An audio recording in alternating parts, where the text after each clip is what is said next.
Aujourd'hui, je vais vous parler du Nouvel An chinois, qu'on devrait appeler le Nouvel An lunaire, parce que c'est pas juste les Chinois qui le célèbrent.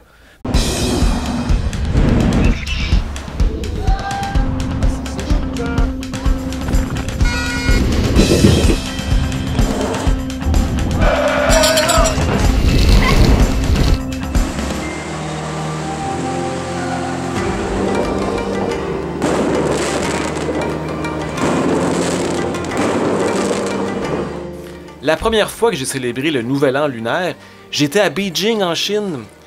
Je trouvais ça vraiment exotique et intéressant de voir autant de feux d'artifice un peu partout dans la ville. Mais bon, quand les feux d'artifice durent plus de 24 heures et qu'on est sur un décalage horaire de 14 heures, ça vient nous tomber ses nerfs un petit peu. Ce qui est intéressant, c'est que beaucoup de Chinois sont en vacances pendant leur Nouvel An et ils en profitent comme ça pour visiter les grandes villes. J'ai vu beaucoup de Chinois à Beijing qui avaient l'air d'avoir jamais rencontré aucun blanc. Ça les rendait très intéressés par notre présence. Allô? Côté décoration, les Chinois mettent vraiment le paquet pour célébrer leur Nouvel An.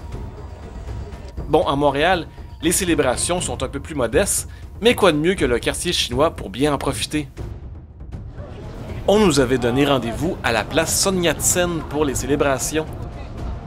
Sun Yat-sen est considéré comme le père de la Chine moderne. C'est lui avec d'autres personnes qui auraient fondé la République de Chine. Il y avait vraiment beaucoup de monde sur la place. Beaucoup de Chinois bien sûr, mais aussi des Montréalais et évidemment des banlieusards. On avait installé quelques brasseros, mais il y avait tellement de monde que la chaleur humaine faisait que ces brasseros-là n'étaient pas nécessaires. La place Sun Yat-sen est toujours très jolie, très chinoise, mais pour l'occasion, on avait vraiment mis le paquet, et c'est pas trop kitsch, c'est vraiment très joli. En tout cas, à mon humble avis. On avait même installé un arbre à souhait, un arbre sur lequel on peut accrocher des tissus ou des bouts de papier, dans le but qu'un de nos souhaits se réalise. Avant de commencer les célébrations, on a eu droit à quelques discours de politiciens devant les Sino-Montréalais. Votre député. Je suis député de très terrain. Je tiens vos cœurs, vos causes à cœur. C'est très important pour moi. Et je souhaite que vous...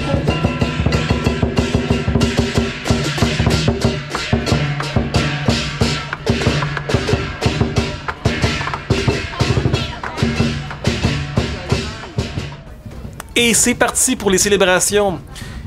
On voit ici deux lions typiques du Nouvel An chinois.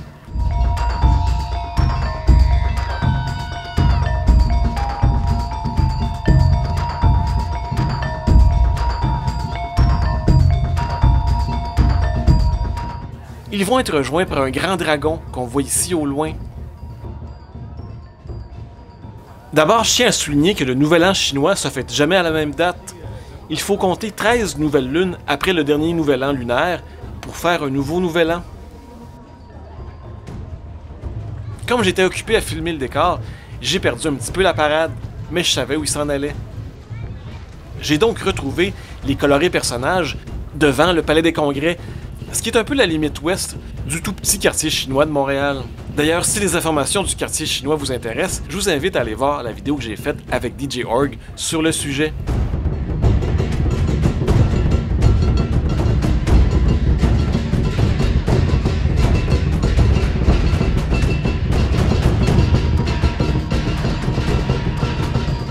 Plusieurs Sino-Montréalais ou Sino-Canadiens en costume traditionnel se sont joints à la parade. On a eu droit à plusieurs très beaux spécimens de dragons chinois. Les dragons chinois, contrairement aux dragons européens, sont très longs et certains peuvent même voler. Bon, pas celui-là, évidemment. On a aussi vu la traditionnelle danse du lion.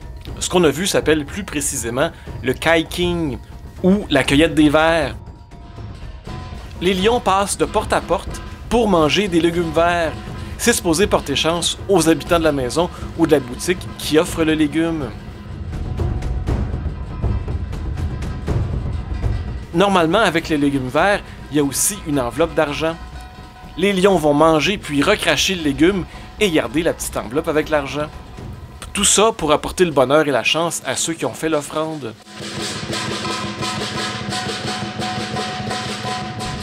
Il n'y a pas eu de célébration du Nouvel An chinois à Montréal en 2021 et 2022, évidemment à cause de la COVID. Et c'est bien dommage parce que c'est une super belle fête, très colorée, très joyeuse, qui peut peut-être mettre un peu de baume entre les relations du Canada et de la Chine, qui sont, disons, un petit peu houleuses par les temps qui courent. Le mot est faible.